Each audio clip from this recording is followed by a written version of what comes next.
Hello hello hello, welcome welcome welcome. हाँ जी भाई, क्या हाल चाल, कैसे हैं? आई होप आप लोग सब बढ़िया होंगे और खूब मन लगा के पढ़ाई लिखाई कर रहे होंगे। My name is Yash Maheshwari and welcome back to this channel. This channel is dedicated for all ICSE class 9th and 10th students.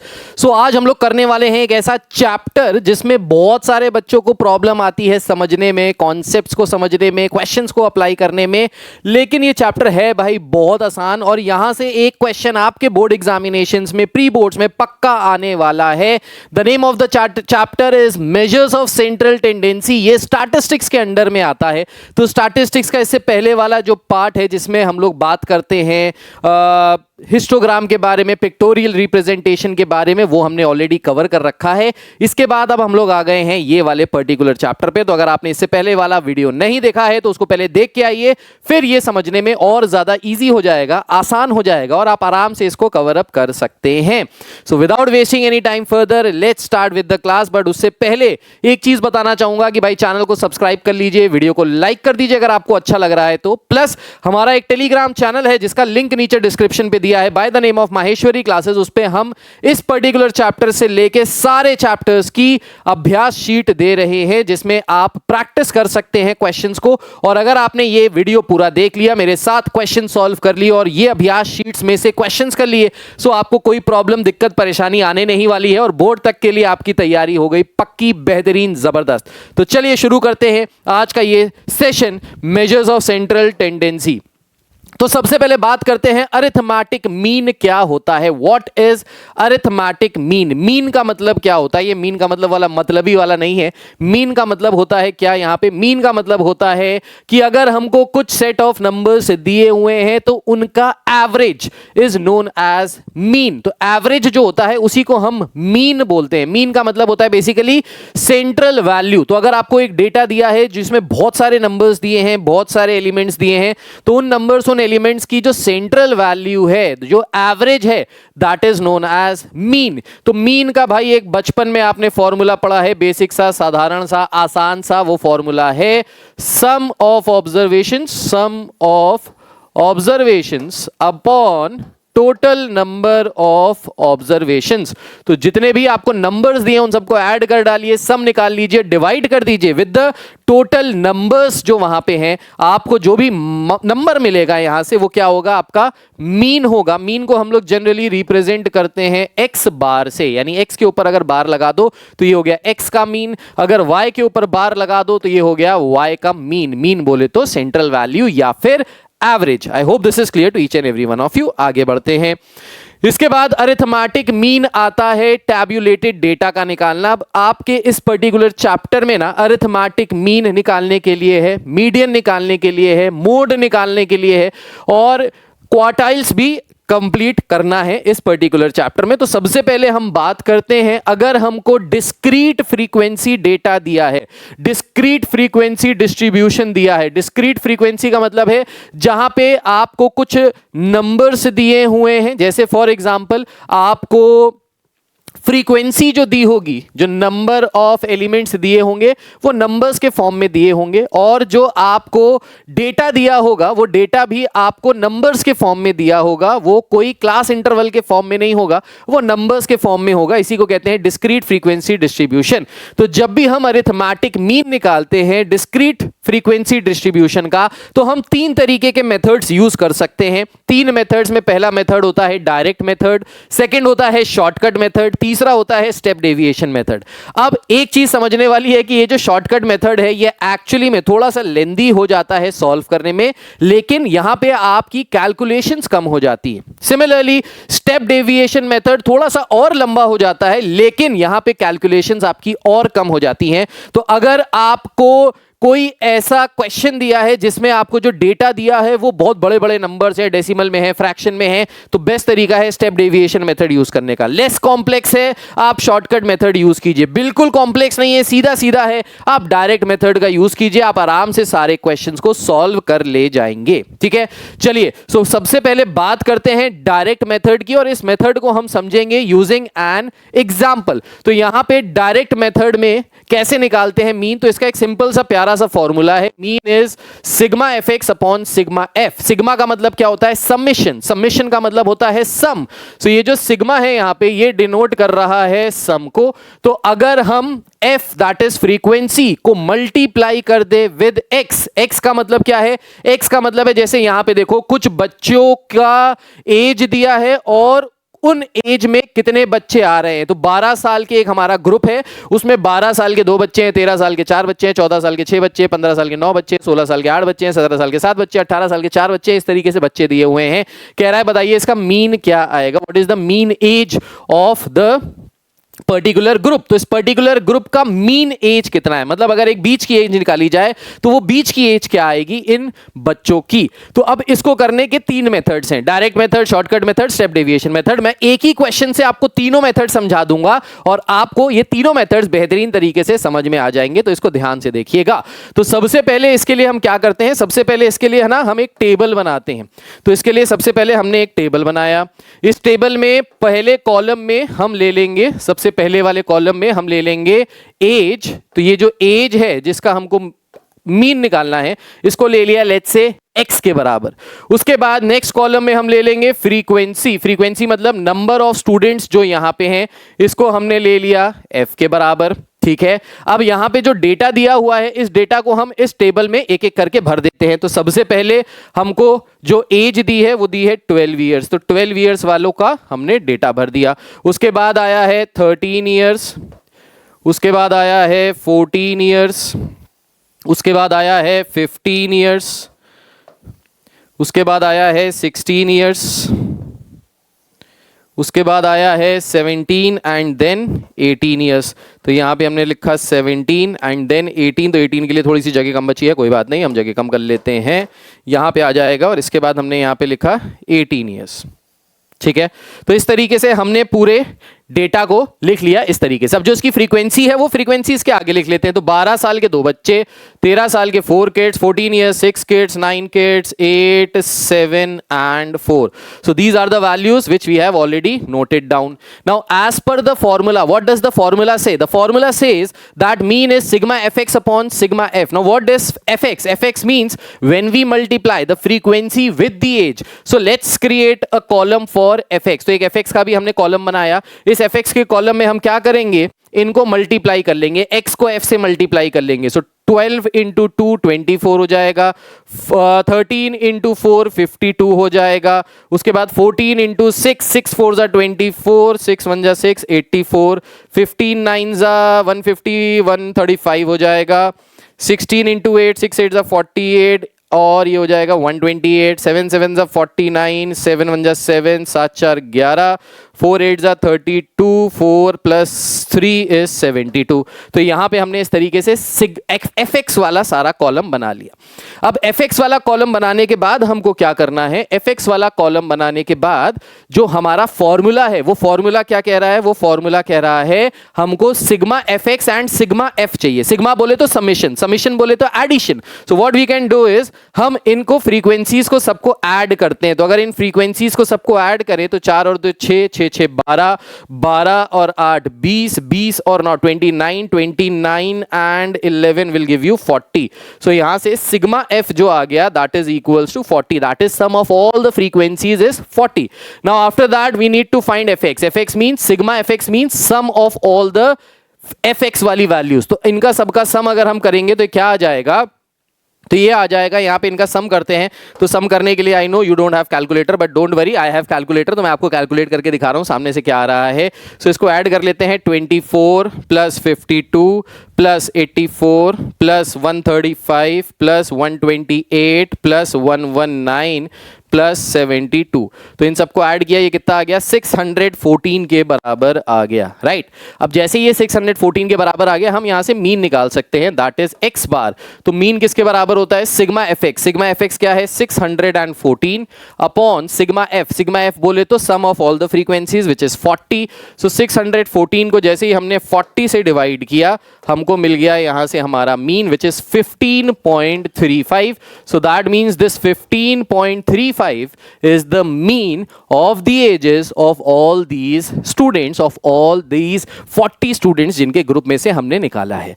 I hope this is clear. तो इस तरीके से शॉर्टकट मेथड से, सॉरी डायरेक्ट मेथड से हमने directly इसकी value निकाल ली, हमने मीन निकाल लिया. अब आगे आ जाते हैं सेकंड टाइप के मेथड पे. The second type of method is known as the shortcut method. अब ये शॉर्टकट मेथड में हम क्या करेंगे, तो शॉर्टकट मेथड को सॉल्व करने के लिए हम क्या करेंगे, इसमें एक जो फॉर्मूला आता है मीन निकालने का वो आता है a plus sigma f d upon sigma F. अब यहां पे a क्या है और d क्या है, तो यहां पे ये जो a होता है this is known as the assumed mean, इसको हम कहते हैं अज्यूम्ड मीन.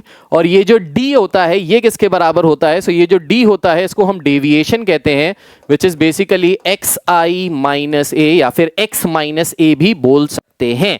अब a और d कैसे फाइंड आउट करेंगे इस क्वेश्चन के थ्रू हम समझते हैं. तो फिर से हमको जो ये पूरा का पूरा डेटा दिया हुआ है, इस डेटा को हम लोग एक टेबल के फॉर्म में कन्वर्ट कर लेते हैं. तो इसको हमने एक टेबल के फॉर्म में कन्वर्ट करना है, एक टेबल बना लेते हैं.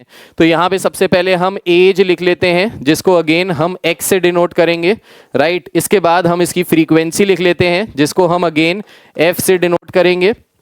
इसके बाद हम यहाँ पे d लिखेंगे which is x minus a, और फिर इसके बाद हम यहां से निकालेंगे f of d as given in the question, right. और हमारा क्वेश्चन हो जाएगा सॉल्व. अब कैसे सॉल्व करेंगे ध्यान से देखिएगा. तो सबसे पहले एजेस जो हैं इनको लिख लेते हैं. तो सबसे पहली एज है 12, तो 12 ईयर्स का लिख लिया. फिर उसके बाद एज है 13, 13 को लिख लिया. इसके बाद है 14, 14 को लिख लिया. देन वी हैव 15, 15 को लिख लिया. देन वी हैव 16, 16 को लिख लिया. देन वी हैव 17, 17 को लिख लिया. एंड फाइनली वी हैव 18, तो 18 को भी लिख लिया. इसके बाद जो जो फ्रीक्वेंसी दी है उसको एज इट इज हमने कॉपी पेस्ट किया. तो यहाँ पे फ्रीक्वेंसी आ गई 2, 4, 6, 9, 8, 7 and 4. So as it is यहाँ पे लिख लिया. अब सिग्मा एफ इन सबका सम करेंगे तो सिग्मा एफ अगेन जो पिछले क्वेश्चन में था वो 40 के बराबर था, हमने ऑलरेडी कैलकुलेट कर रखा है, इसलिए हमने डायरेक्टली इसको 40 के बराबर लिख दिया. ठीक है. अब डी कैसे निकालते हैं, तो डी निकालने के लिए सबसे पहले हमको एक a की वैल्यू चाहिए which is are assumed mean. Now what is the assumed mean, assumed mean होता है ये जो एजेस हमको दिए हैं इनमें से एक बीच वाली वैल्यू को पकड़ लीजिए, बीच वाली एज को. तो अगर आप टोटल यहां पे देखिए कितना है, 1 2 3 4 5 6 7, 7 है. तो 7 में मतलब 3 ऊपर 3 नीचे, चौथा वाला जो एलिमेंट होगा वो हमारा मिडिल एलिमेंट होगा. तो चौथा वाला एलिमेंट हमारा मिडिल एलिमेंट है 15. So let's say a is equals to 15. तो a को हमने 15 के बराबर ले लिया. आप 15 भी ले सकते हो अज्यूम्ड मीन को, आप 14 भी ले सकते हो, आप 16 भी ले सकते हो. बेस्ट तरीका होता है उस नंबर को अज्यूम्ड मीन लीजिए जो सेंटर पे आ रहा है.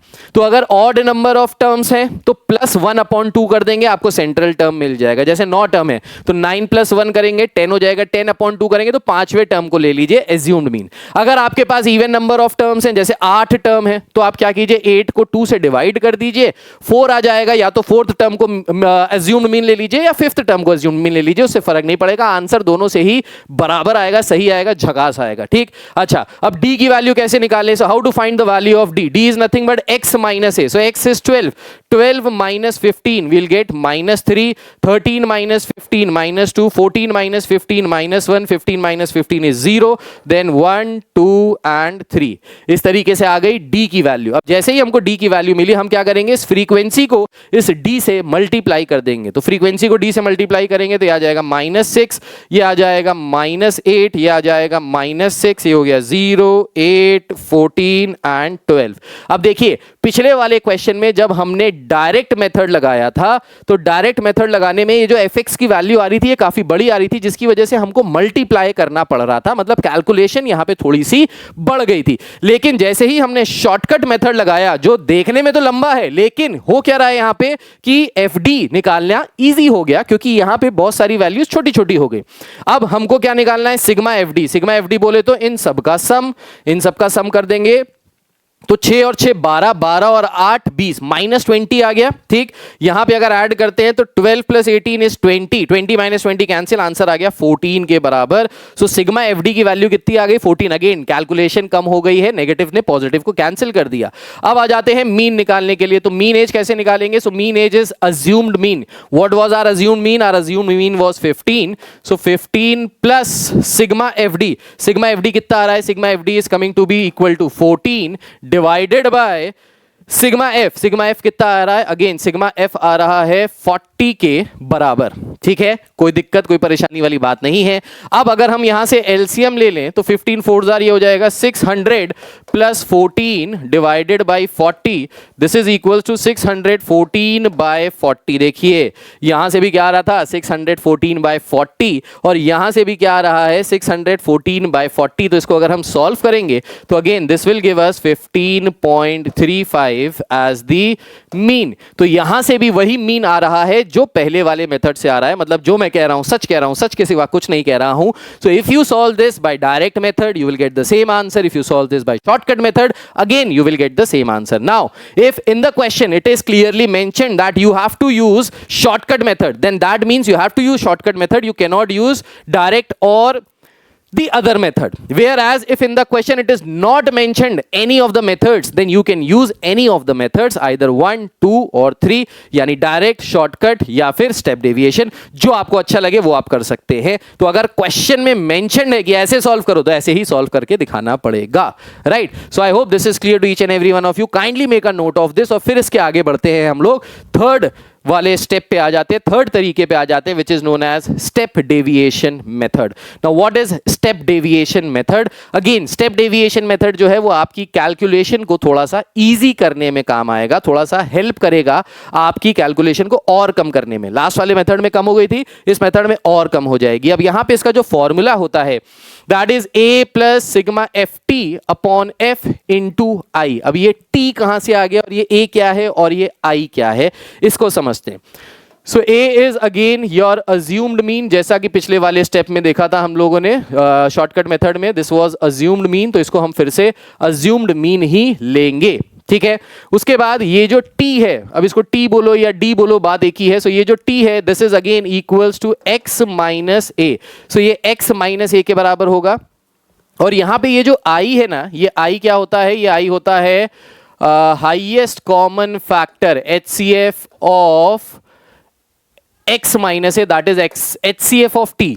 तो ये जो t निकल के आ रहा है या पिछले वाले क्वेश्चन में जो d निकल के आ रहा था वही एक ही बात है। तो वो वैल्यूज जितनी भी d आई हैं उनको थोड़ा सा और सिंप्लीफाई करने के लिए हम क्या करते हैं, हम एक पर्टिकुलर हाईएस्ट कॉमन फैक्टर जो सब में कॉमन फैक्टर आ रहा है उससे डिवाइड कर देते हैं, कैलकुलेशन और ईजी हो जाती है। नहीं समझ में आया कोई दिक्कत नहीं, क्वेश्चन सॉल्व करते हैं, समझेंगे आए।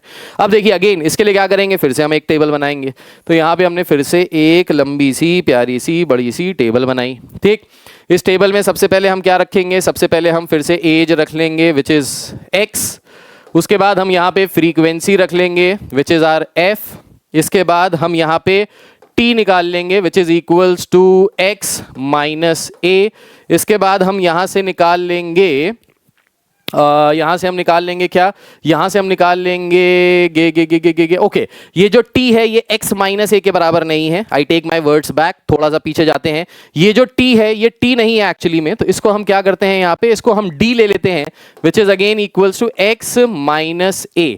तो ये जो t है ये t किसके बराबर है, सो ये t जो है ये बराबर है एक्चुअली में t is equals to d upon i। तो अगर हम d को हाईएस्ट कॉमन फैक्टर से डिवाइड कर दें तो ये जो हाईएस्ट कॉमन फैक्टर है ये i है, और d को जब i से डिवाइड किया तो उसने जो वैल्यू दी वो t दी। नहीं समझ में आया, अभी क्वेश्चन से समझ में आएगा, ठीक है। इसके बाद हम क्या निकालेंगे, इसके बाद हम यहाँ पे निकालेंगे t which is equals to d upon i, और फिर इसके बाद हम यहाँ से निकाल लेंगे f ऑफ t और हमारा क्वेश्चन हो जाएगा सॉल्व। कैसे करेंगे देखिए, सो एजेस दिए हमको 12, 13, इसको स्किप करके आगे भी बढ़ सकते हैं, 14, 14, then 15, then 16, then 17, and then 18 यहाँ पे रख दिया। ठीक, फ्रीक्वेंसीज जो दी हैं वो एज इट इज यहाँ पे रख लेंगे, 2 4 6 9 8 7 4, ये एज इट इज रख दिया।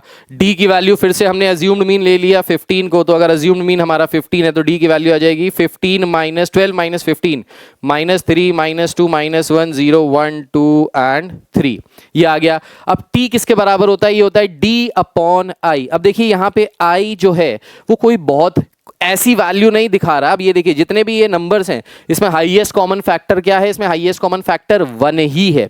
अगर हम यहाँ पे वैल्यूज मिल रही होती है, लेट्स से 30 20 माइनस 10 0 10 20 30, इस तरीके की बड़ी बड़ी वैल्यूज मिल रही होती तो हमारा आई आ जाता 10 के बराबर, क्योंकि सारे ही नंबर्स 10 के मल्टीपल से, तो हम उसको 10 से डिवाइड कर देते तो हमारी कैलकुलेशन और छोटी हो जाती, ईजी हो जाती और हम सॉल्व कर सकते थे। लेकिन किंतु परंतु बंधु यहाँ पे हाईएस्ट कॉमन फैक्टर 1 ही है, तो बेसिकली अगर आप यहां से देखो तो टी की जो वैल्यू है वो डी के बराबर ही आ जाएगी।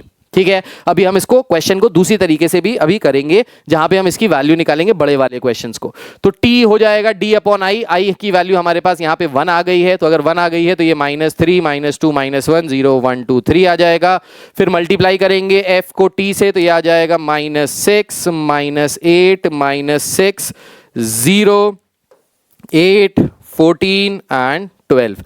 अगेन इसका अगर हम सम कर ले तो ये सम किसके बराबर आ जाएगा? ये सम आ जाएगा 14 के बराबर, जैसे हमने की लास्ट टाइम भी किया था। सिग्मा एफ टी आ गया 14 के बराबर। Now let's put the values over here. तो यहाँ पे हमने आई को जो लिया है वो 1 के बराबर ले लिया है, तो यहाँ पे अगर वैल्यूज रखें तो यहाँ से मीन क्या आ जाएगा? ये आ जाएगा a which is 15 plus sigma f t कितना आ गया? 14 upon sigma f which is 40 into i. I की वैल्यू क्या आ रही है? यहाँ पे हमारे पास 1 ही आ रही है। अगेन इसको सॉल्व करेंगे तो ये आ जाएगा 614 upon 40 again which is equals to 15.35।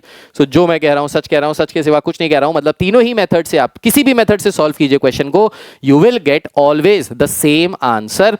चाहे शॉर्टकट से करो, चाहे स्टेप डेविएशन से करो, चाहे डायरेक्ट से करो। अब शॉर्टकट और स्टेप डेविएशन तब यूज करने चाहिए जब आपके यहाँ पे जो ये फ्रीक्वेंसीज हैं या जो ये एजेस हैं ये खतरनाक नंबर के फॉर्म में 20 30 40 100 200 300 ऐसे दिया हुआ है, तब यूज करिए। अगर छोटी वैल्यूज ही दी है तो direct method can also help you, बस कैलकुलेशन थोड़ी सी बड़ी हो जाएगी। आई होप दिस इज क्लियर। इसको भी नोट डाउन कर लीजिए और क्वेश्चंस करते हैं, समझते हैं कैसे करना है, क्या करना है। सो अब क्वेश्चन आया सबसे पहला, यहां पे कह रहा है find the mean of the following set of numbers. कुछ भी नहीं करना भाई, सबको ऐड कर दो और 1 2 3 4 5 5 नंबर्स हैं, 5 से डिवाइड कर दो। तो 9 और 11 ये हो गया 20 के बराबर, ठीक है। 12 और 6 ये हो गया 18 के बराबर। सो 18 और 20 38, 38 में 7 ऐड कर लो तो ये हो गया 45। 45 डिवाइडेड बाई 1 2 3 4 5, 5 नंबर से डिवाइड करेंगे तो यहां से मीन कितना आ गया? मीन आ गया 9 के बराबर, ठीक है। So mean is 9। सो यहां से डायरेक्ट मीन आ गया 9। चिंटू क्वेश्चन बेकार क्वेश्चन, आगे बढ़ते हैं।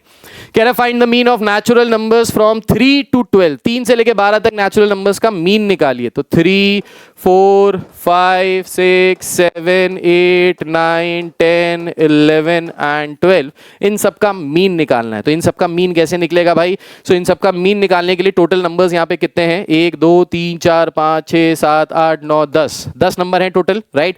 अच्छा, अब इनका मीन निकालने के लिए क्या करेंगे? सो इनका मीन निकालने के लिए sum of observations upon number of observation, so mean will be equal to sum of observation upon number of observation।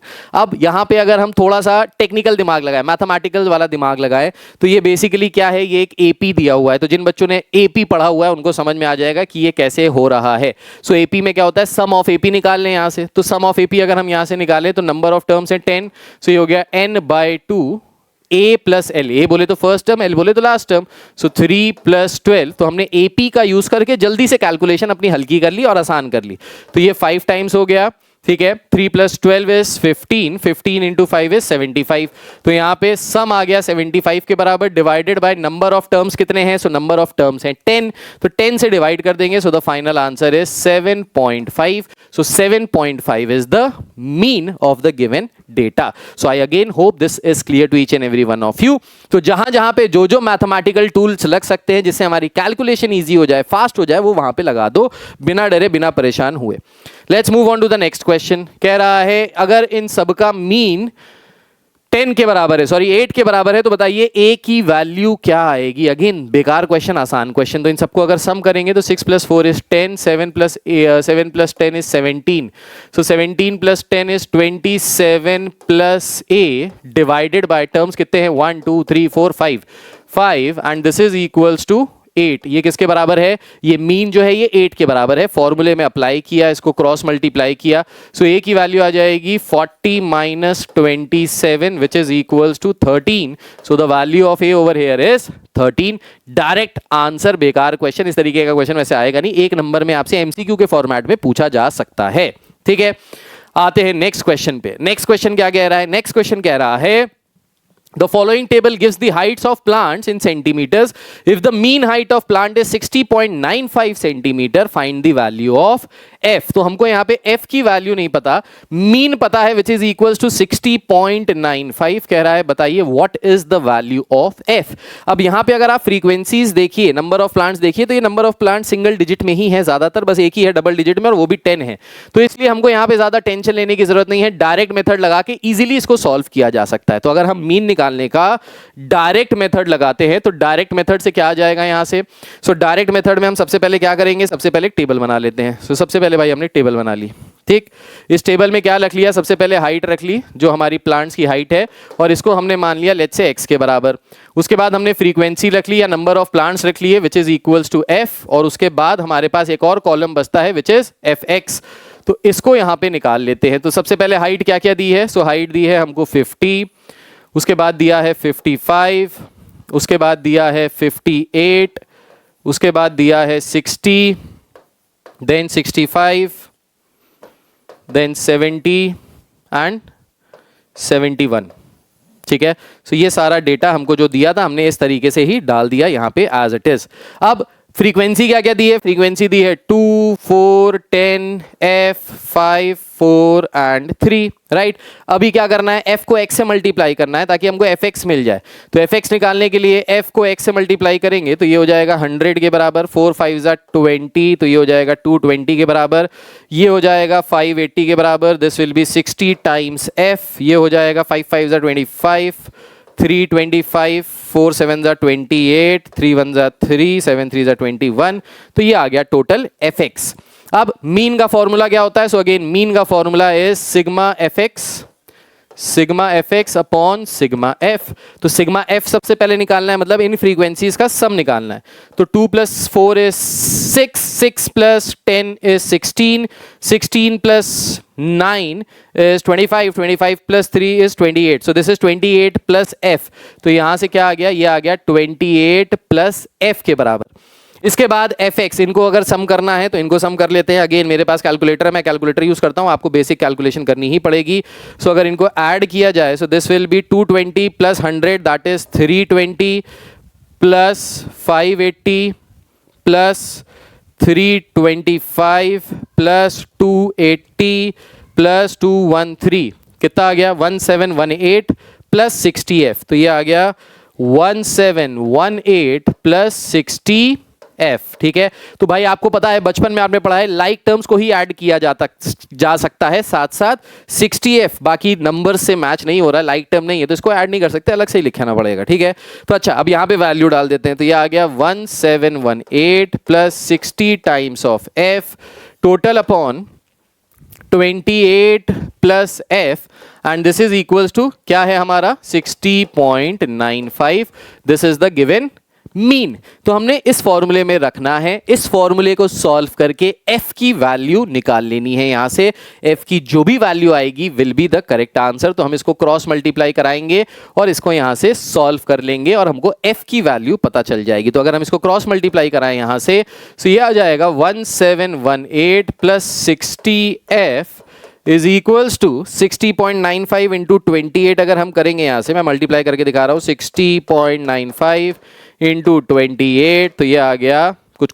गड़बड़ आ गया, बड़ा आ गया, बड़ी वैल्यू आ गई, कोई बात नहीं, इस बड़ी वैल्यू को भी छोड़ देते हैं, इसको ऐसे लिख देते हैं as 60.95 into 28 plus 60.95f 60.95f अब f वाले टर्म सारे एक तरफ ले जाइए, बाकी सारे टर्म्स एक तरफ ले जाइए। तो इसको अगर हम लेफ्ट साइड ले जाएं तो ये हो गया 1718 माइनस 60.95 को 28 से अगर मल्टीप्लाई करें तो ये हो जाएगा 6095 multiplied by 28, so 8 5 40, 8 9 72, 72 and 4 is 76, 6 8 48 आ गया। इसको किया 5 2 10, 9 2 18, 0 9 2 18, 1 आ गया, 2 6 12, 12 आ गया। ऐड करेंगे तो ये हो गया 0 6 6 0 4 2 6 7 170660।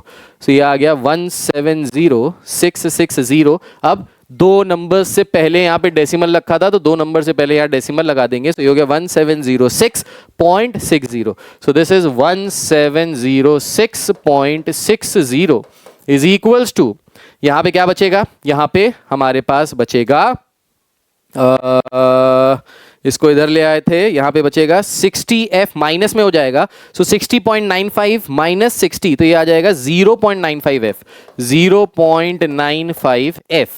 अब इन दोनों को अगर सब्ट्रैक्ट कर लिया जाए तो क्या आ जाएगा, तो भाई सब्ट्रैक्ट यहाँ पे दिख ही रहा है 1718 माइनस 1706.60 कितना आ गया, ये आ गया। अगेन कैलकुलेटर वाला बेकार है, फर्जी है। हम यहाँ पे डायरेक्टली इसको माइनस करके देख सकते हैं। तो अगर इसको हम माइनस करके देखें बेसिक तरीके से तो क्या आ जाएगा भाई, यहाँ पे माइनस करके तो इसको कैलकुलेटर पे अगर हम खोलें 1718 minus 1706.60, so this will be equal to 11.40। So ये आ गया 11.4 divided by 0.95, this is the value of f. तो यहाँ 0 लगाया, दो नंबर्स के बाद डेसिमल है, डेसिमल के बाद दो डिजिट्स है, डेसिमल के बाद दो डिजिट्स है, कैंसिल आउट हो गया। सो हमको अब यहाँ पे क्या करना है, हमको यहाँ पे 1140 को डिवाइड करना है 95 से and we will get x is equals to 12। तो यहाँ से f की वैल्यू क्या आ गई, सो यहाँ से f की वैल्यू आ गई 12 के बराबर। So the value of f over here is 12। यही निकालने के लिए कह रहा था। अब आपको शायद ऐसा लगे कि सर आपने तो कैलकुलेटर यूज कर लिया, सर आपके लिए इजी हो गया, यहां पे तो सर कैलकुलेशन लेंदी हो गई। हाँ, यहां पे कैलकुलेशन लेंदी है सिंस आईसीएससी 10th में आपके पास कैलकुलेटर यूज करने का ऑप्शन नहीं है, तो इसलिए आपको कैलकुलेटर नहीं यूज कर सकते। लेकिन हाँ, ये कैलकुलेशन थोड़ी सी लेंदी है, आपको कैलकुलेशन प्रैक्टिस करनी पड़ेगी। रफ कॉलम बनाइए, उसमें सारी कैलकुलेशंस कर लीजिए और अगर आपने सही कैलकुलेशंस की होंगी तो डेफिनेटली आपका जो आंसर आएगा वो बिल्कुल सही आने वाला है। I hope this is clear to each and every one of you. Again make a note of this and let's move on to the next question. Next question की तरफ बढ़ते हैं और देखते हैं क्या है हमारा next question. So next question में कह रहा है the contents of 100 match boxes were checked to determine the number of matches they contain, number of matches, number of boxes, calculate correct to one decimal the mean number of matches per box, determine how many extra matches would be added। So ये वाला question है आपका homework question. ये पूरी की पूरी sheet मैं आपको शेयर कर दूंगा, अभ्यास sheet on our Telegram channel, जिसका लिंक नीचे डिस्क्रिप्शन पे दिया है, तो वहां से डाउनलोड करके इसको होमवर्क के फॉर्म में कर लीजिएगा, क्योंकि अब इसके बाद क्वेश्चन प्रैक्टिस ही आपको करनी है, direct method, shortcut method and step deviation method से। दैट्स इट, ठीक है। तो ये इस तरीके के क्वेश्चंस आप अब आराम से कर सकते हैं, राइट। इसके बाद एक और ये वाला क्वेश्चन, ये भी आप कर लेंगे, ये वाला क्वेश्चन ये भी आप कर लेंगे। इसके बाद आ जाता है to find mean of grouped data. Now इसके बाद जो नेक्स्ट टॉपिक आता है वो आता है ग्रुप्ड डेटा। ग्रुप्ड डेटा क्या होता है?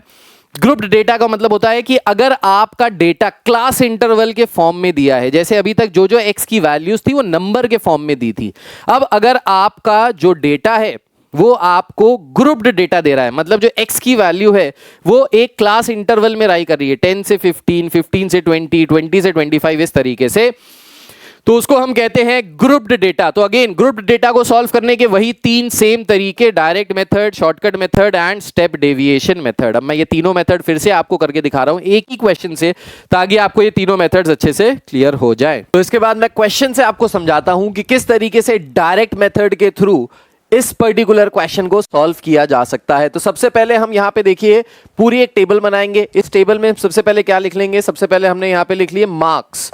मार्क्स बोले तो जो x की वैल्यू है, तो यहाँ पे हमने मार्क्स डाल दिए जिसको हम x मान रहे हैं। Then number of boys which is the frequency, इसको हम लोग f से डिनोट कर देंगे।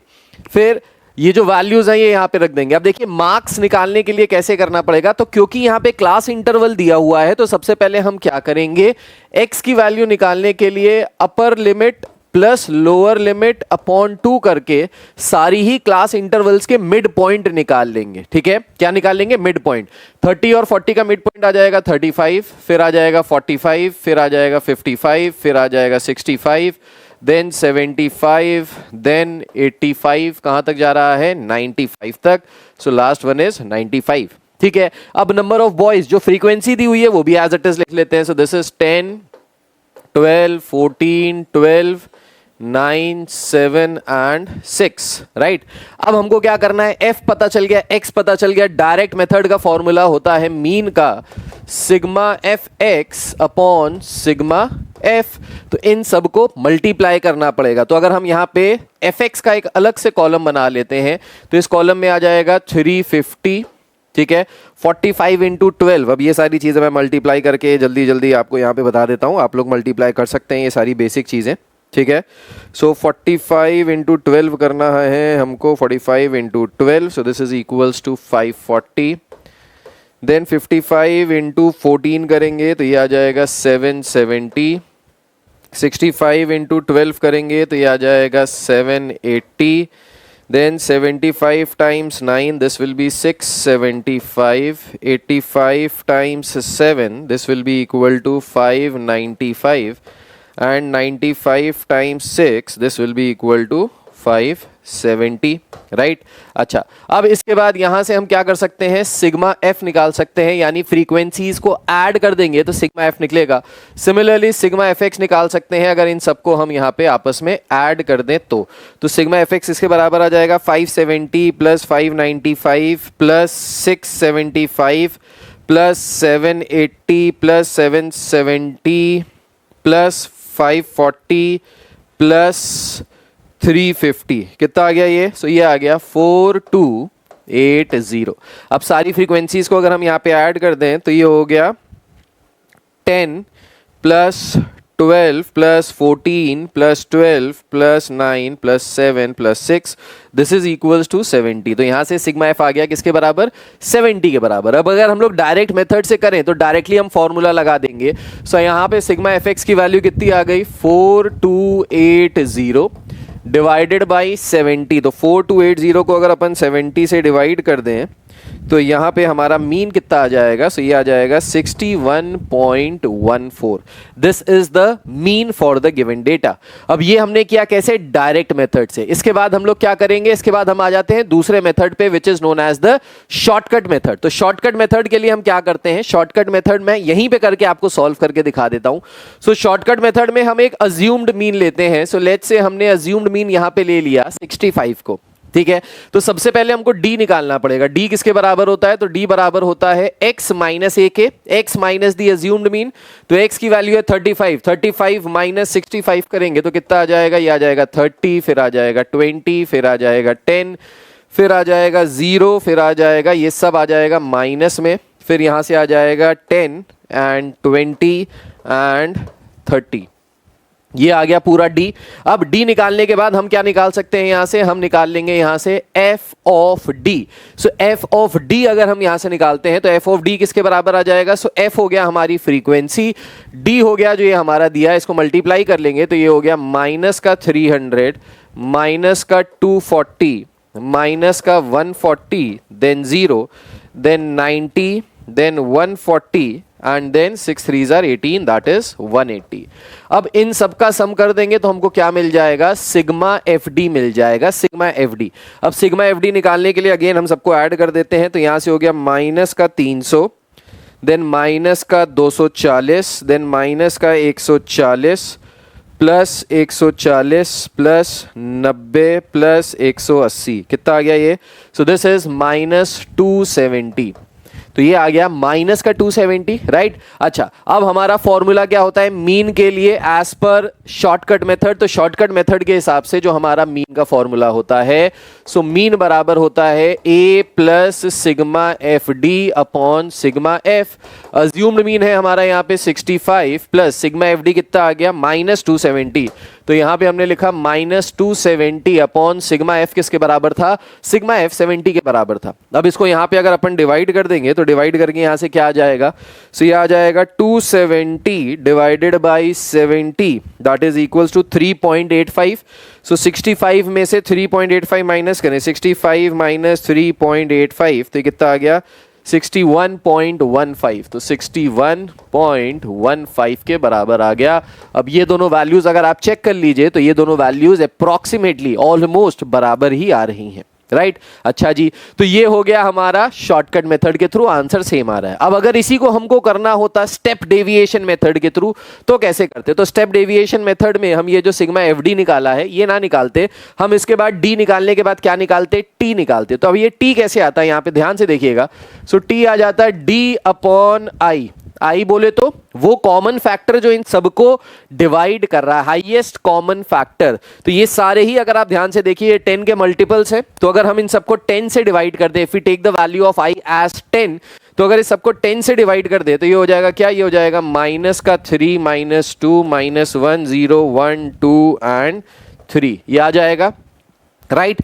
अब t आने के बाद हम यहां से क्या निकाल लें, अब हम यहां से निकाल लें ft। तो जैसे हम शॉर्टकट मेथड में fd निकालते हैं, हम यहां पे ft निकाल लेते हैं। तो अगर ft निकालते तो क्या आ जाता, तो f है हमारा 10 और ये है 3, तो ये आ जाता कितना 3 × 10 -30 -24 -14 0 9 14 एंड 18, ये आ जाता हमारे पास, राइट। अब इन सबको अगर अपन ऐड कर दे तो ऐड करके क्या आ जाता, सो ये ऐड करके आ जाता माइनस का 27, राइट। अब फॉर्मूला लगा देते हैं कौन सा, स्टेप डेविएशन मेथड का। तो मीन निकालने का फॉर्मूला स्टेप डेविएशन मेथड में होता है a plus sigma f t upon sigma f into i. तो ये फॉर्मूला यहां पे अप्लाई कर देंगे। तो जैसे ही अप्लाई करेंगे, अज्यूम्ड मीन था हमारा 65 के बराबर, प्लस सिग्मा एफ टी किया तो ये आ गया माइनस का 27। सो दिस इज माइनस का 27 अपॉन 70 इंटू आई। आई की वैल्यू क्या है जिससे हमने इसको डिवाइड किया, this which is equals to 10। तो 10 से हम यहां पे मल्टीप्लाई कर लेंगे, इसको फिर से सॉल्व करेंगे तो ये 61.15 के बराबर ही आएगा। सो देखिए एक ही क्वेश्चन को बड़ी सी टेबल बना के हमने सारी चीजें यहां पे सॉल्व कर ली, direct method, shortcut method and step deviation method. तो आई होप आपको ये तीनों मेथड्स समझ में आ गए होंगे। इनको अब आपको बस प्रैक्टिस करना है और जैसे जैसे आप प्रैक्टिस करते जाओगे 3 4 5 क्वेश्चंस कर लोगे, उसके बाद इसमें कोई भी दिक्कत परेशानी नहीं आने वाली। So please make a note of this और फिर आगे बढ़ते हैं, नेक्स्ट टाइप के क्वेश्चंस की तरफ बढ़ते हैं। सो नेक्स्ट क्वेश्चन क्या कह रहा है, नेक्स्ट क्वेश्चन को देखिए। नेक्स्ट क्वेश्चन में कह रहा है the mean of the following frequency distribution is given to be equal to 21 whole 1/7। So ये मीन ऑलरेडी दिया हुआ है, कह रहा है f की वैल्यू निकालो जो यहाँ पे आ रहा है। चलिए f की वैल्यू निकाल सकते हैं, ऐसा क्वेश्चन हम लोग कर चुके हैं, फिर से कर लेते हैं। तो सबसे पहले क्लास इंटरवल्स जो हमको दिए उनको एज इट इज लिख लिया, 0 से 10, 10 से 20, 20 से 30, 30 से 40, so on and so fourth, 40 से 50, ठीक है। इसके बाद हमसे कह रहा है, इसके बाद हम क्या करेंगे, फ्रीक्वेंसी जो दी हुई है उसको एज इट इज लिख लेते हैं। So 8, 22, 31, f and 2। Now we have the value of x। What is x? x is इन दोनों का मिड पॉइंट, तो ये हो गया 5, 15, 25, 35 एंड 45, राइट।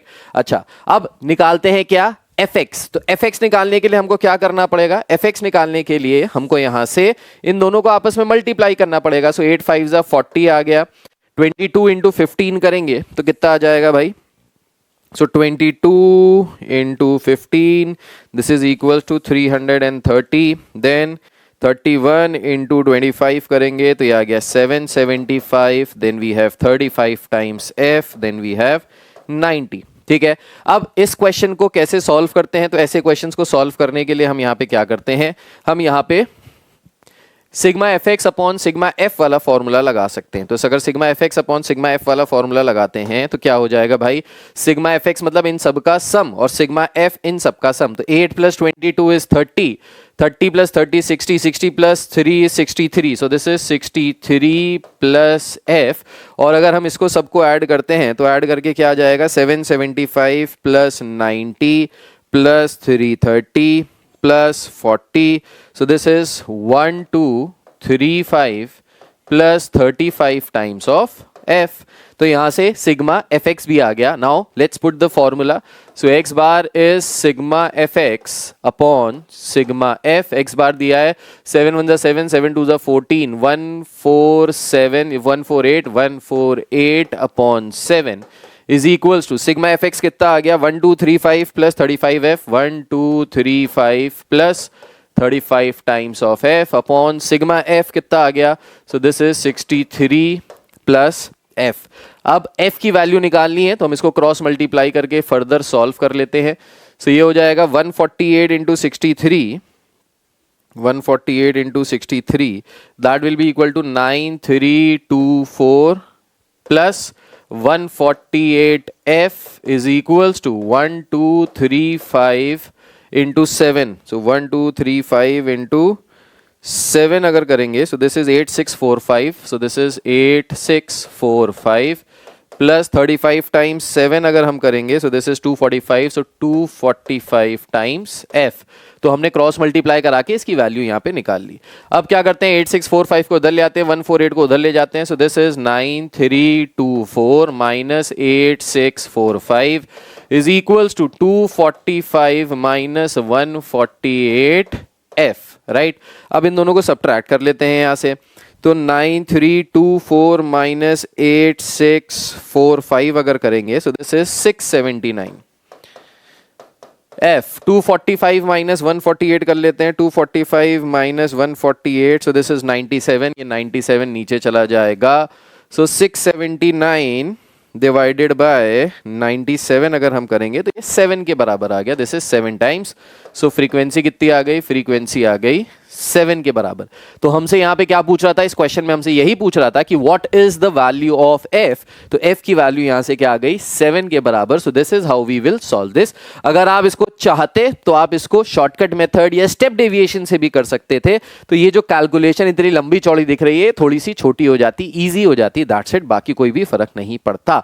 ठीक है. So again please make a note of this और फिर आगे बढ़ते हैं. नेक्स्ट क्वेश्चन की तरफ चलते हैं. इसके बाद नेक्स्ट क्वेश्चन में देखिए क्या कह रहा है. नेक्स्ट क्वेश्चन में कह रहा है using the information given in the adjoining histogram calculate the mean. So अभी आपको डायरेक्ट इंफॉर्मेशन डेटा नहीं दिया है. They have given you the histogram and they are asking you to find the mean. Now इसके लिए हम क्या करेंगे. सबसे पहले इस हिस्टोग्राम को कन्वर्ट करेंगे इनटू द टेबल जो हमको पता है ऑलरेडी. सो सबसे पहले हम क्लास इंटरवल्स यहाँ पे अगर देखते हैं तो 15 से 25, 25 से 35 इस तरीके से दिया है. 15 to 25, 25 to 35, then 35 to 45, then 45 to 55 and 55 to 65. तो इस तरीके से हमने सारे क्लास इंटरवल्स लिख लिए.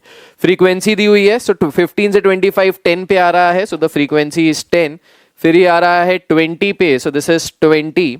फिर ये आ रहा है 25 पे. Then we have this one is 15 and then last जो आ रहा है वो आ रहा है अराउंड 5 पे ही मान के चले. तो 5 पे आ रहा है तो इसको हम 5 ही लेके चलते हैं. ठीक है. नाउ यहां से अगर हम फ्रीक्वेंसीज का सम करें तो सम करके कितना आ रहा है भाई 10 plus 20 30, 30 plus 30 60, 60 plus 15 that is 75. So sigma F तो आ रहा है 75 के बराबर. अब यहां से x क्या होता है इन दोनों का बीच वाला टर्म. सो इन दोनों का बीच वाला टर्म मतलब 25 plus 15 that is 30 plus 40 divided by 2 that is 20. तो ये आ गया 20, 30, 40, 50 एंड 60. ठीक है. ये आ गया. अब हम यहां से क्या कर सकते हैं. अब हम यहां से d निकाल सकते हैं विच इज x माइनस. अब मैं आपको दूसरे तरीके से शॉर्टकट वाले मेथड से बता रहा हूं कैसे इसको सॉल्व करेंगे. तो अगर हम यहां पे अज्यूम्ड मीन लेना चाहें सो हमने 40 को ले लिया. Let's say assumed mean. तो अगर 40 को अज्यूम्ड मीन लिया तो ये आ जाएगा -20 -10 0 10 एंड 20. अब f इंटू डी कर दें. सो 10 इंटू -20 हो जाएगा -200. Then 20 into -10 again -200. Then 0 then 150 then 100. ठीक है. अब इसको आपस में अगर ऐड कर देंगे तो सिग्मा एफ डी आ जाएगा. तो ये हो गया -400 और 100. तो ये हो गया -300. 300 में से 100 और गया 200. 200 में से 50 गया 150 -150. सो यहां से आ गया ये -150 के बराबर. राइट. अब हम लोग डायरेक्टली फॉर्मूला लगा देते हैं मीन निकालने का. तो मीन का फॉर्मूला क्या हो जाएगा. assumed mean plus sigma f d upon sigma f. So assumed mean हमारा कितना था 40 के बराबर. So 40 plus sigma f d कितना आ गया माइनस का 150. So we can write this as -150 divided by 75 sigma f. So अगर हम इसको 15 से कैंसिल करें, 15 5 टाइम्स, 15 10 टाइम्स, 5 2 टाइम्स, तो ये किसके बराबर आ गया? ये आ गया 38 के बराबर। अब देखिए जैसे ही हमने यहाँ पे शॉर्टकट मेथड लगाया, जो टोटल कैलकुलेशन इतनी बड़े बड़े नंबर्स के फॉर्म में आ रहा था वो छोटा सा हो गया, कन्वर्ट हो गया और आसानी से जल्दी सॉल्व हो गया, इसीलिए इसको शॉर्टकट मेथड कहते हैं। इसमें देखने में तो ये लगता है कि टेबल ज्यादा बनती हैं, लेकिन यहाँ पे कैलकुलेशन सही में शॉर्ट हो जाती हैं। सो इसको नोट डाउन कर लीजिए, आगे बढ़ते हैं, नेक्स्ट क्वेश्चन पे आते हैं और नेक्स्ट क्वेश्चन को सॉल्व करते हैं। Please make a note of this. So after this we have is median. तो मीन खत्म हो गया, arithmetic mean is over, now we have median. What is median? Again median जो होता है वो हमको किसी भी गिवन डेटा की सेंट्रल वैल्यू के बारे में बताता है। तो जैसे अरिथमेटिक मीन एक जरिया है किसी भी डेटा का मीन वैल्यू निकालना, एवरेज निकालना, बीच वाली सेंट्रल वैल्यू निकालना। सिमिलरली एक और तरीका है सेंट्रल वैल्यू को निकालने का, and this method is median. This tool is known as median. So median is the value of middle term of set of variables when the variables are arranged in ascending या descending order. So this is very important over here. जो भी data आपको दिया जाएगा जिसका median आपको निकालना है उसको हमेशा ascending या descending order में लगाना है। ascending मतलब छोटे से बड़ा, descending मतलब बड़े से छोटा, दोनों में से कोई भी ऑर्डर में आप लगाइए। अब अगर आपके पास नंबर ऑफ टर्म्स ऑड हैं तो जो मीडियन होता है that is always equals to n+1/2th term. अगर आपके नंबर ऑफ टर्म्स ऑड है, मतलब अगर आपके नंबर ऑफ टर्म्स है लेट्स से 1 2 3 4 5 6 7, अब अगर आपको ये 7 टर्म्स दिए हैं, 7 नंबर्स दिए हैं, if they are asking you to find the median, तो मीडियन क्या हो जाएगा? Central value. तो सेंट्रल वैल्यू हो गई 4, सेंट्रल वैल्यू 4, 3 नंबर इसके लेफ्ट साइड पे इधर, 3 नंबर राइट साइड पे इधर, तो बीच वाली वैल्यू हो गई 4। कैसे निकालेंगे? So total number of elements यहां पे कितने थे? 7, तो 7 में एक ऐड कर देंगे और 2 से डिवाइड कर देंगे, जो भी टर्म आएगा that will be the middle term or that will be the median. So 7 plus 1 is 8, 8 divided by 2 is 4th term, so that means the 4th term is the median. अब यहाँ पे 4th term क्या है? 4 के ही बराबर है, तो ये क्या आ गया? median के बराबर आ गया। ठीक है, so this is the median। ये क्या आ गया? median। I hope this is clear। अब अगर यही सेम चीज आपको दी हुई है, ये चीज दी है कुछ इस तरीके से कि जो आपको टर्म्स दिए हुए हैं वो दिए हैं 1 2 3 4 5 and 6। Now if the given terms are even, तो इवन के केस में क्या होता है? देखिए इवन के केस में अगर आप मिडिल टर्म निकालने की कोशिश करें तो ये मिडिल टर्म, ये बीच वाला कोई एक वैल्यू आएगी, 3 टर्म्स इधर हो गए, 3 टर्म्स इधर हो गए, तो 3 और 4 के बीच वाला term is the median, is the middle term. तो इसके लिए हम क्या करते हैं, जब भी हमारे नंबर ऑफ टर्म्स इवन दिए होते हैं तो हम करते क्या है कि इन दोनों टर्म्स का यानी थर्ड टर्म और फोर्थ टर्म का मीन निकाल लेते हैं। तो इसका फॉर्मूला क्या होता है? इसका फॉर्मूला होता है मीडियन निकालने का 1/2 ऑफ, अगर हमको n टर्म्स दिए हैं तो n/2th term plus n/2 plus 1th term, इन दोनों ही टर्म्स का क्या निकाल लेंगे? बीच की वैल्यू। तो n/2th टर्म, अब यहां पे देखिए अगर 6 टर्म्स हमको दिए थे तो 6 टर्म्स हमको दिए थे तो 6 को 2 से डिवाइड करेंगे तो क्या आएगा? Third term. तो ये हो जाएगा 1/2 थर्ड टर्म प्लस थर्ड के बाद आता है fourth term by 2। Third term क्या है? 3, फोर्थ टर्म क्या है? 4, 3 + 4 करेंगे तो क्या आ गया? 7, 7/2 करेंगे तो क्या आ गया? So this is 3.5।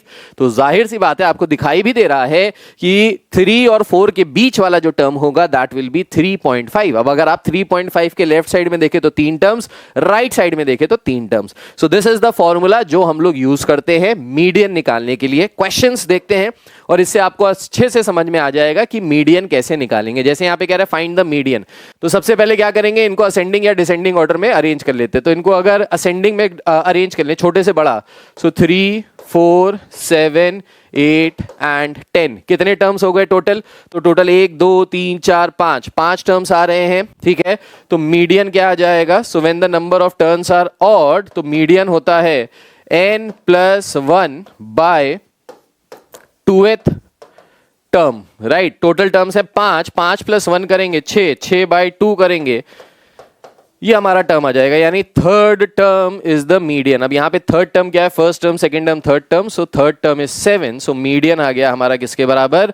So the median over here is 7। ठीक है, थर्ड टर्म था, ये 7 आ गया। अब यहाँ पे अगर नॉर्मली बेसिक अपना एप्टीट्यूड, अपना लॉजिक भी लगाओ।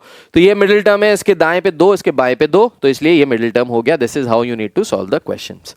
आगे बढ़ते हैं, नेक्स्ट क्वेश्चन पे आते हैं। क्या कह रहा है नेक्स्ट क्वेश्चन, इसको देखते हैं। सो कह रहा है फाइंड द मीडियन इन सारे टर्म्स का। तो अगेन इनको अगर असेंडिंग ऑर्डर में लगा ले तो 4 6 के बाद आ रहा है 7 8 के, अब देखो जो आ रहा है वो कैंसिल करते जाओ। 4 6 7 8 के बाद आएगा 10 के बाद आएगा 12 के बाद आएगा 15। टोटल टर्म्स कितने थे? 1 2 3 4 5 6 7 8। 1 2 3 4 5 6 7, एक कोई टर्म मिस कर दिया है हमने यहाँ पे, 20। यस 20 मिस हो गया, इसीलिए काउंट करना जरूरी है कि कोई भी टर्म मिस ना हो जाए। इस तरीके से आप अपने आप को रीचेक कर सकते हो। तो अब हमारे पास टोटल टर्म्स कितने आ गए? 1 2 3 4 5 6 7 8। Yes we have got all the terms covered. अब अगर नंबर ऑफ टर्म्स इवन है तो उस केस में जो हमारा मीडियन आएगा वो किसके बराबर आ जाएगा? So median over here will be equal to half of n by 2th term plus n by 2 plus 1th term का बीच की वैल्यू। सो 1 बाय 2, n की वैल्यू क्या है यहाँ पे? n की वैल्यू है 8, तो 8 डिवाइडेड बाय 2 करेंगे तो ये आ जाएगा 4th टर्म, और इसके बाद वाला जो टर्म आ जाएगा वो आ जाएगा 5th टर्म। सो 4th term plus 5th term का मीन निकाल लेंगे। 4th टर्म क्या हुआ यहाँ पे? 1 2 3 4, 4th टर्म हुआ 8, 5th टर्म हुआ 10। So 1 by 2 of 8 plus 10। So 8 plus 10 करेंगे कितना आ जाएगा? 18 डिवाइडेड बाय 2 करेंगे कितना आ जाएगा? 9। सो 9 is the median of this given particular series. ठीक है, तो यहां पे ये 9 जो आ गया, ये क्या आ गया? Median. So the final answer is 9। So I hope this is clear to each and every one of you. अब देखो नंबर ऑफ टर्म्स अगर इवन है तो वो 2 से डिविजिबल होता है, इवन 2 से डिविजिबल होता है। तो पहला टर्म निकालने के लिए उसको डायरेक्टली 2 से डिवाइड कर दो, तो आपको पहला टर्म मिल जाएगा। उसके बाद उसी का नेक्स्ट वाला टर्म ले लीजिए, दोनों को ऐड करके उसका मीन निकाल लीजिए। और अगर नंबर ऑफ टर्म्स ऑड है तो वो 2 से वैसे भी डिविजिबल नहीं होगा। 2 से डिविजिबल वो तभी होगा जब उसमें आप +1 करेंगे। तो +1 करके 2 से डिवाइड कर दीजिए, हो गया। तो फॉर्मूले भी रटने की जरूरत नहीं है, थोड़ा सा लॉजिक लगाएंगे काम हो जाएगा। नेक्स्ट क्वेश्चन कह रहा है the following numbers are written in descending order of their values, find the value of x। तो यहां पे हमको मीडियन ऑलरेडी गिवन है 39 के बराबर। कह रहा है बताइए x की वैल्यू किसके बराबर है। ठीक, तो ये सारे नंबर्स डिसेंडिंग ऑर्डर में दिए हैं। टोटल नंबर्स कितने हैं? 1 2 3 4 5 6 7 8 9 10 10 दिए हैं। सो 10 का मतलब क्या हो गया? 10 का मतलब हो गया जो हमारा मीडियन होगा that will be equal to 1 by 2 10 by 2th term plus 10 by 2 plus 1th term, यही तो होगा। 10 बाय 2th टर्म का मतलब क्या हो गया? 10 बाय 2th टर्म का मतलब हो गया 5th term plus 6th term का मीन। 5th और 6th टर्म क्या है यहां से निकालते हैं। सो 1 2 3 4 5, 5th और 6th टर्म है ये दोनों टर्म्स।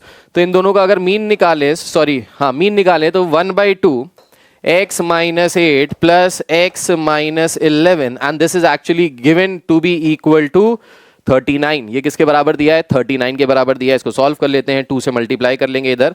सो इधर सॉल्व कर रहा हूं मैं इसको, तो ये हो जाएगा 42 80 80 78 78 is equals to x plus x, ये हो जाएगा 2x माइनस 19, राइट। हाँ ठीक है, -19, तो ये +19 हो जाएगा। तो ये हो जाता है 88 98 97 divided by 2 is equals to x। तो यहाँ से x की वैल्यू क्या आ जाएगी? सो x की वैल्यू आ जाएगी यहाँ से, सो the value of x will be 2 से अगर डिवाइड करें 2 4s are 8 2 8s are 16.5, so this is 48.5। तो हमसे यहाँ पे क्या कह रहा था? हमसे यहाँ पे कह रहा था कि अगर इनका मीडियन ये है तो बताइए x की वैल्यू कितनी होगी। तो x की वैल्यू कितनी आ गई यहाँ पे? 48.5 आ गई। तो कुछ भी नहीं किया हमने, मीडियन का फॉर्मूला लगाया, नंबर ऑफ टर्म्स कैलकुलेट किए, तो यहाँ पे 10 आया which is even. Even terms के लिए 10 बाई 2th टर्म और फिर नेक्स्ट टर्म यानी 5th टर्म और 6th टर्म का सम करके 2 से डिवाइड कर देंगे। तो 5th टर्म था x माइनस 8, 6th टर्म था x माइनस 11, दोनों को ऐड किया 2x माइनस 19 आ गया। 2x माइनस 19 2 को उधर भेज दिया तो ये हो गया 78 के बराबर। फिर 19 को इधर भेज दिया तो ये प्लस हो गया, तो 78 प्लस 9 करेंगे तो आ जाएगा 87, 87 प्लस 10 कर दिया तो 97, 97 डिवाइडेड बाई 2 कर दिया। सो x की वैल्यू आ गई 48.5 के बराबर। I hope this is clear to each and every one of you. Right आगे बढ़ते हैं, नेक्स्ट क्वेश्चन पे आते हैं। नेक्स्ट क्वेश्चन क्या कह रहा है? अब नेक्स्ट क्वेश्चन में आ गया median for tabulated data. Tabulated data मतलब अगर टेबल के फॉर्म में डेटा दिया है तो इसका मीडियन निकालना है। ठीक, कैसे निकालेंगे इसका मीडियन, इसको सो इसके लिए हम सबसे पहले क्या करते हैं, टैब्यूलेटेड डेटा के फॉर्म के लिए तो सबसे पहले जो भी आपको टैब्यूलेटेड डेटा दिया होगा जिसका आपको मीडियन निकालना है, उसके लिए सबसे पहले हम यहां पे निकालते हैं क्या, एक पर्टिकुलर चीज जिसको कहते हैं क्यूमुलेटिव फ्रीक्वेंसी। ना क्यूमुलेटिव फ्रीक्वेंसी आपने शायद क्लास 9th में भी पढ़ी होगी, इससे पहले भी पढ़ी होगी, पढ़ी है, याद है, बहुत अच्छी बात है। नहीं याद है कोई टेंशन वाली बात नहीं, मैं आपको समझाऊंगा क्यूमुलेटेड फ्रीक्वेंसी कैसे निकालते हैं। तो यहां पे जैसे अगर आप देख रहे हो नंबर ऑफ चिल्ड्रेन दिए हुए हैं, तो ये जो नंबर ऑफ चिल्ड्रेन दिए हैं यही हो गया हमारा फ्रीक्वेंसी और ये हो गया हमारा एक्स। अब क्यूमुलेटेड फ्रीक्वेंसी के लिए एक अलग कॉलम बनाना पड़ेगा, मैं ये कॉलम यहीं पे बना के आपको दिखा दे रहा हूं कि किस तरीके से। यहां पे एक और कॉलम बना लेते हैं यहां पे, ठीक है। सो यहां पे हमने एक और कॉलम बना लिया और इसमें हम लिख रहे हैं क्यूमुलेटेड फ्रीक्वेंसी CF, या चलो इधर बना के दिखा देता हूं आपको सारा। सो सबसे पहले हमको क्या दिया है, वेट दिया है नियरेस्ट केजीज में, फिर उसके बाद हमको फ्रीक्वेंसी दी है और फिर हम यहाँ पे एक और टेबल बना लेंगे क्यूमुलेटिव फ्रीक्वेंसी की। सो जो वेट दिया है वो दिया है 46 kg, 48 kg, then 50 kg, then 52 kg, then 53 kg, 54 kg and 55 kg। ठीक है, ये सारे वेट्स दिए हैं। फ्रीक्वेंसी जो दी है उसको भी एज इट इज लिख लेते हैं। सो 7, 5, 8, 12, 10, 2 एंड 1। अब जब भी हमको इस तरीके का डेटा दिया हुआ है which is known as tabulated data, table के फॉर्म में, और हमको उसका मीडियन निकालना है, तो हम क्या करेंगे, सबसे पहले क्यूमुलेटिव फ्रीक्वेंसी को निकालेंगे। क्यूमुलेटिव फ्रीक्वेंसी का मतलब है जो फर्स्ट फ्रीक्वेंसी होती है इसको हम एज इट इज लिख लेते हैं, फिर सेकंड फ्रीक्वेंसी क्यूमुलेटिव फ्रीक्वेंसी के लिए इसको इससे ऐड करके यहां लिख देंगे। सो 7 + 5 is 12, 12 + 8 is 20, 20 + 12 is 32, 32 + 10 is 42, 42 + 2 is 44 and 44 + 1 is 45। तो ये आ गया हमारा क्या, क्यूमुलेटिव फ्रीक्वेंसी, राइट। अच्छा, क्यूमुलेटिव फ्रीक्वेंसी में जो लास्ट वैल्यू आ रही है 45, इसी को हम यहां पे ले लेते हैं n के बराबर। किसके बराबर, n के बराबर, मतलब total number of frequencies, total number of terms यहां पे कितने हैं, 45 के बराबर है। नाउ n जो आ गया यहां पे वो 45 के बराबर आ गया। अब सिंस n 45 के बराबर आ गया तो अगर नंबर ऑफ टर्म्स ऑड होते हैं तो मीडियन किसके बराबर होता है, सो नंबर ऑफ टर्म्स अगर ऑड होते हैं तो मीडियन बराबर होता है n + 1 / 2th टर्म, राइट। तो अगर हम यहां से देखें तो ये आ जाएगा 45 + 1 that is 46 / 2th term that is 23rd term. क्या आ जाएगा यहां से, 23rd term. So 23rd term is are given median. ठीक, अच्छा, अब इसके लिए क्या करेंगे, ध्यान से देखिएगा। सो 23rd टर्म को आइडेंटिफाई करना है कि क्यूमुलेटिव फ्रीक्वेंसी में 23 कहां आ रहा है। तो क्यूमुलेटिव फ्रीक्वेंसी में 23 तो कहीं नहीं आ रहा, लेकिन हमको यह पता है कि 23 जो है वो 20 और 32 के बीच में आएगा, राइट। 20 और 32 के बीच में आएगा। अब 20 वाले तक में वो वाली वैल्यूज हैं जिनका वेट 50 kg तक था, ठीक है, यानी ये 20 टर्म्स वालों तक का जो वेट है वो 50 kg में है। इसके बाद 21, 22, 23 से लेके 32 नंबर वाले जितने भी बच्चे हैं वो सब किस में चले जाएंगे, 52 वाले में। तो आपको अगर 23 को सर्च करना है, 23 दो टेबल्स के बीच में आ रहा है, तो इन दोनों वैल्यूज में से जो बड़ी वैल्यू है, जो बड़ी वैल्यू है वही हमारी हो जाएगी मीडियन क्लास। तो 23 से छोटा है, 23 के बाद आ रहा है 32, तो ये जो 32 हो जाएगा ये हमारा क्या हो जाएगा, इसको हम कह देंगे this is our median class. तो ये हो गया हमारा मीडियन क्लास, मतलब ये जो क्लास है इसी में हमारी मीडियन की वैल्यू आएगी। तो यहाँ पे वेट कितना आ रहा है, तो यहाँ पे वेट आ रहा है 52 के बराबर। So the median of this given data will be equal to 52 kgs। तो यहां से जो मीडियन निकल के आएगा वो किसके बराबर आ जाएगा, 52 kg के बराबर आ जाएगा। I hope this is clear to each and every one of you. Again please make a note of this, फिर आगे बढ़ते हैं, नेक्स्ट क्वेश्चन की तरफ चलते हैं।